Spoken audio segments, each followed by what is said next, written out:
Fi Pjazza Tritoni tpoġġew żewġ installazzjonijiet biex ifakkru Jum L-Ewropa li se jkun iċċelebrat nhar il-Ħadd li ġej.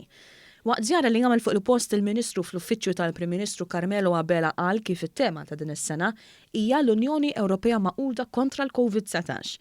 Il-Kap Eżekuttiv tal-Aġenzija Servizzi Ewropej f'Malta, Mandy Falzon, qalet li bħala Unjoni Ewropea għandha valuri ta' għaqda u s-solidarjetà. Falzon qalet kif l-Aġenzija Maltija hija l-punt ta' riferiment ta' informazzjoni dwar l-Unjoni Ewropea.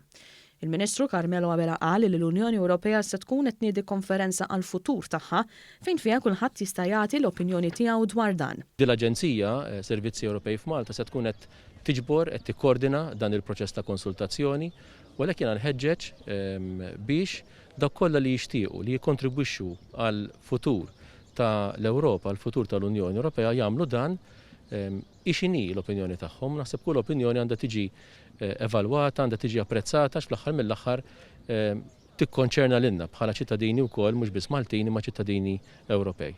Il-Kap ta' rappreżentanza tal-Kummissjoni Ewropea f'Malta, Elena Grek, qalet kif il-Maltin huma fost l-aktar mill-Unjoni Ewropea li jħossuhom Ewropej.